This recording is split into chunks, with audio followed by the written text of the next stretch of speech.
Fala galera, ligado aqui no canal do VSR, chegando para mais um vídeo. O tema do vídeo agora: City tricampeão inglês. A dinastia do Manchester City, a Guardinastia. Manchester City campeão inglês, tricampeão inglês, quinto título nas últimas 6 temporadas, e está estabelecido a Guardinastia. Foi uma brincadeira que eu fiz na imagem desse vídeo. É a dinastia feita por Pep Guardiola, que nas últimas 6 temporadas, nos últimos 6 campeonatos ingleses, ganhou 5 títulos, ganhou 2, aí veio aquela campanha fantástica do Liverpool, do Klopp, e agora mais 3, e esse terceiro título foi assegurado sem entrar em campo. No sábado, o Arsenal perdeu para o Nottingham Forest, e assim parou nos 81 pontos, só tendo mais um jogo por jogar. Poderia ir a 84 e o City já tinha 85 pontos. Então, sem entrar em campo, o City teve assegurado o seu tricampeonato inglês e na manhã deste domingo, aqui no Brasil, início da tarde aqui no Brasil, o City entrou em campo com o time reserva e acabou ganhando do Chelsea também por 1-0, gol de Julián Álvares.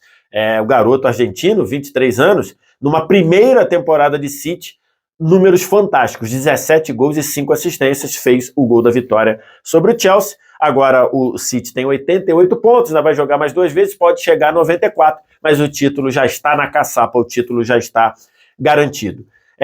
A gente tem muita coisa para falar do Arsenal, que eu não vou falar nesse vídeo, vou falar num vídeo ao longo da semana, mas acho que ficou claro que o Arsenal não estava pronto para competir com o Manchester City nesse nível.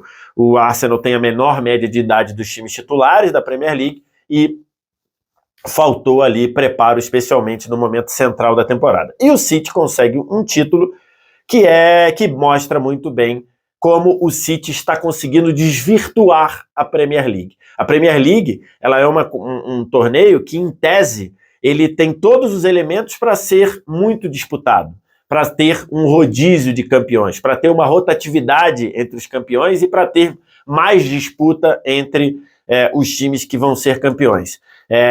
E isso não tem acontecido graças à qualidade, à eficiência, o nível de jogo e o nível de trabalho desse Manchester City. Eu estou deixando aqui essa imagem do Scores.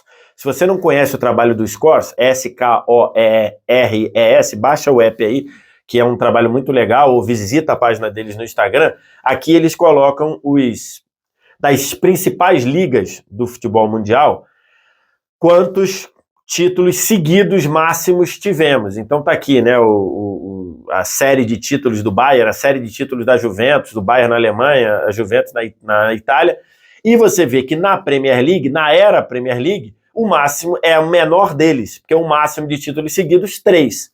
Na era Premier League, o United conseguiu 2 vezes 3 títulos seguidos, e agora o City consegue também 3 títulos seguidos. Na história do campeonato inglês, se a gente considerar pré-Premier League, antes da Premier League, também temos como número máximo de títulos seguidos 3. O Huddersfield Town conseguiu isso lá no meio dos anos 20, do século 20, né? Do século 20, lá do 1923, 24, 25, se eu não estou enganado. O próprio Arsenal conseguiu, no meio dos anos 30, 3 títulos seguidos, e o Liverpool conseguiu 3 títulos seguidos no meio da década de 80. Depois, o United conseguiu em 2 períodos já na Premier League, e agora o City consegue 3 títulos seguidos. Então, você vê que o clube que o City está entrando é um clube muito, muito, muito restrito, porque é muito difícil você conseguir, historicamente, 3 títulos seguidos no campeonato inglês. E da forma como foi esse, quando você tendo um ótimo Arsenal à frente, parecia que não ia dar pro City. O City começa nos primeiros 9 jogos com uma grande campanha, 7 vitórias e 2 empates. Aí, nos 12 jogos seguintes, o City tem uma instabilidade muito grande. No meio desses 9 e 12, né? No meio ali tem a Copa do Mundo. E na volta da Copa do Mundo, o City volta muito instável. É um período em que o City joga 12 vezes no campeonato inglês, ganha 7, empata 1 e perde 4, ok? São as únicas 4 derrotas do City no campeonato, exatamente nesse período. perde de 1-0 para o Liverpool, perde para o Brentford em casa, a única derrota do City em casa. O jogo de hoje contra o Chelsea, a vitória por 1-0, foi o último jogo do City no Etihad Stadium. Então a única derrota do City em casa foi para o Brentford. Perde para o United por 2-1 naquele jogo do gol polêmico lá do Bruno Fernandes no impedimento. E perde para o Tottenham no dia 1º de janeiro. Perdão, perde para o Tottenham no dia, por 1-0 no dia 5 de fevereiro. Então é o seguinte, anote, no dia 5 de fevereiro, ele perdeu para o Tottenham por 1-0. Eu estou deixando aqui a escalação do City nesse jogo contra o Tottenham. Então você vê que é um City organizado ainda com linha de 4, organizado num 4-3-3. Essa derrota para o Tottenham é, até agora, a última derrota do City na temporada, dia 5 de fevereiro. No jogo seguinte, pela Premier League, é um jogo contra o Aston Villa no dia 12 de fevereiro. O City ganha esse jogo por 3-1. E aí ele já joga nesse formato aqui. Então você vê que a derrota para o Tottenham marcou o fim do sistema de jogo anterior e uma nova modalidade de jogo do time do City, que mudou para esse 3-2-5 quando está atacando e que fez toda a diferença para o time.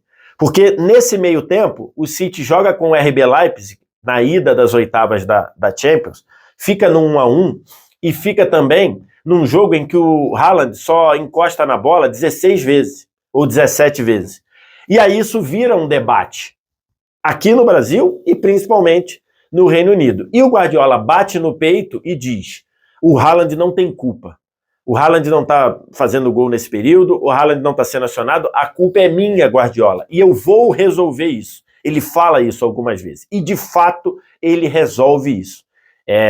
Tem o dedo do Guardiola aí, o pessoal gosta muito de brincar com a quinta série com essa expressão, mas tem a mão, tem o toque do Guardiola para resolver isso. Ele passa o time para um 3-2-5, ele passa um zagueiro para trabalhar como um volante pela direita, que é o Stones, e libera alguns jogadores para participarem da fase ofensiva, em especial o Rodri, um pouco mais à frente, e o Gundogan, que passa a ser um jogador que pisa na área o tempo todo, e que passa a fazer gols importantes, e que passa a estar envolvido com os gols do City, dentro da área, encostando no Haaland, sendo um cara que está perto do Haaland. Ele tira uma Mahrez do time pela direita e bota o Bernardo aberto pela direita, um cara que ora afunila para dialogar, para tabelar com o De Bruyne, ora faz a jogada de fundo pela direita, porque você deixa de ter um lateral direito, né? Você passa a ter o Akanji pelo lado direito. Agora na reta final, quando o Ake machucou, ele botou o Walker, mas a posição de lateral deixa de, entre aspas, de existir no time. Essa mudança do Guardiola desata o embolo no City e traz o Haaland para o jogo. E traz o Haaland para participar. E daí o City foi avassalador. Chegou a ter dentro da Premier League 11 vitórias seguidas. Agora, com a de hoje, 12 vitórias seguidas. Desde então, são 15 jogos, 14 vitórias e um empate. Desde essa derrota contra o Tottenham por 1-0, foram 15 jogos na Premier League, 14 vitórias e um empate. No total, são 23 jogos, 20 vitórias e 3 empates.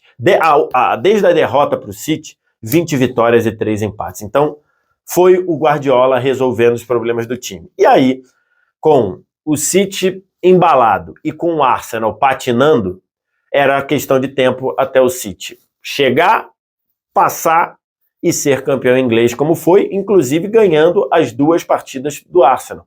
Ganhou de 3-1 no Emirates Stadium e ganhou de 4-1 no Etihad Stadium. E aí estava posta a dinastia.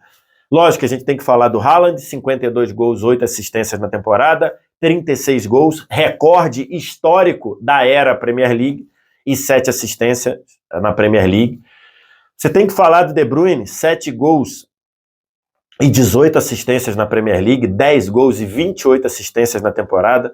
Você tem que falar de Gundogan, gols importantes, esse aspecto de chegar encostando no Haaland. A subida de produção do Grealish, que deixou de ser uma piada para virar um jogador titular do time e importante na quebra da linearidade, podemos dizer assim, do jogo do City. Passou a ser o cara do 1 contra 1, da quebra de marcação, isso foi importante. Subida de produção do Bernardo Silva, especialmente na Champions. Dos zagueiros, Rúben Dias subiu muito de produção. O Stones virou um meia, um volante barra meia de muita qualidade. Rodri jogando muito.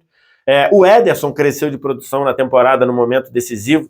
Todos esses destaques, mas a gente tem que falar do que o Guardiola fez. O Guardiola subverteu a lógica da liga mais difícil e mais supostamente mais difícil e supostamente mais competitiva do mundo. Isso é mérito do Guardiola, o arquiteto e o construtor da Guardinastia.